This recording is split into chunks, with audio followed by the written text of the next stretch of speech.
Vaksin adalah sebuah produk zat yang dimasukkan ke dalam tubuh manusia dan akan menstimulasi sistem imun di dalam tubuh manusia untuk akhirnya dapat memproteksi dan melindungi manusia dari suatu virus atau penyakit. Kemudian, vaksinasi sendiri pada prinsipnya adalah memasukkan virus yang telah dilemahkan atau dimatikan ke dalam tubuh, sehingga tubuh dapat memproduksi antibodi. Dengan demikian, apabila di kemudian hari terpapar virus yang sama, tubuh akan dengan lebih mudah melawan virus dan menjadi kebal terhadap virus tersebut. Vaksin Sinovac yang digunakan pemerintah saat ini memiliki tingkat efikasi sebesar 65,3%, di atas standar minimum tingkat efikasi produk vaksin menurut WHO yaitu 50%. Artinya, berdasarkan hasil uji klinis yang dilakukan, menunjukkan harapan bahwa vaksin ini mampu menurunkan kejadian penyakit COVID-19 hingga 65,3%. Kemudian, menurut hasil penelitian juga, kemungkinan terjadinya efek samping berbahaya dari vaksin Sinovac sangat rendah, yakni hanya 0,1%. Beberapa efek samping yang mungkin dirasakan setelah menerima vaksin adalah demam ringan, kelelahan, dan nyeri otot. Efek samping yang dirasakan ini adalah hal yang wajar terjadi karena tubuh sedang membangun sistem imun. Vaksinasi COVID-19 dilakukan dengan tujuan untuk menciptakan kekebalan kelompok dan kekebalan individu terhadap virus COVID-19. Namun, vaksin COVID-19 tidak bisa menjamin sepenuhnya seseorang tidak akan terkena penyakit tersebut. Vaksin ini hanya bisa menurunkan resiko kita terkena penyakit. Karena setelah divaksin, tubuh akan membentuk antibodi untuk melawan virus, sehingga jika seseorang terpapar virus tersebut, maka virus akan dimatikan oleh antibodi tubuh dan tidak dapat menyebar ke orang lain. Namun, proses pembentukan antibodi ini membutuhkan waktu, sehingga penting bagi kita untuk tetap menerapkan protokol kesehatan setelah menerima vaksin COVID-19.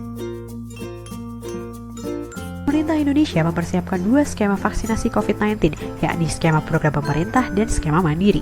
Sasaran vaksinasi untuk skema pemerintah adalah tenaga kesehatan pada seluruh fasilitas kesehatan, pelayanan publik esensial, dan kelompok masyarakat rentan. Sedangkan untuk skema mandiri adalah masyarakat pelaku ekonomi lainnya.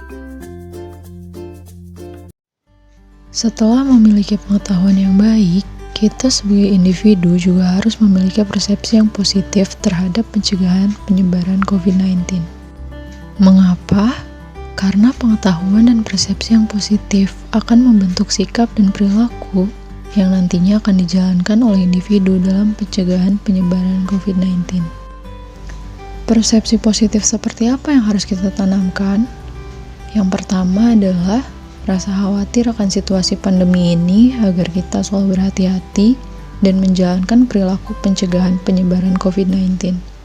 Lalu ada persepsi positif akan efektifnya 3M sebagai tindakan pencegahan penyebaran COVID-19. Seberapa efektif 3M dalam pencegahan penyebaran COVID-19? Tentu sangat efektif. Mengapa? Mari kita simak kalimat berikut. Masker yang kita gunakan pada prinsipnya melindungi orang lain, dan masker yang digunakan oleh orang lain pada prinsipnya melindungi kita.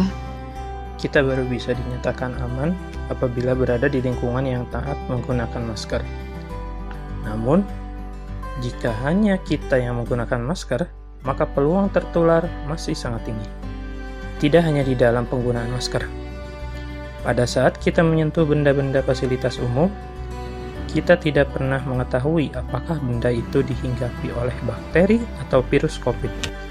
Sehingga, untuk menghindari resiko tertular melalui tangan kita sendiri, kita wajib selalu menjaga kebersihan tangan kita. Masyarakat dapat menjadi pahlawan dalam melawan pandemi ini dengan menerapkan persepsi positif tersebut. Namun, persepsi positif yang tidak kalah penting adalah keterbukaan dan saling tolong-menolong. Terbuka apabila mengetahui ataupun teridentifikasi sebagai suspek atau bahkan positif COVID. Memberi bantuan dan dukungan kepada keluarga ataupun tetangga yang harus melakukan isolasi mandiri.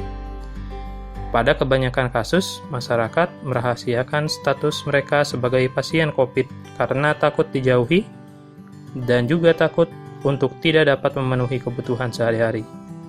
Namun, apabila masyarakat di lingkungan sekitar justru mendukung dan memberi bantuan, hal ini sekiranya akan membuat para pasien bisa lebih terbuka.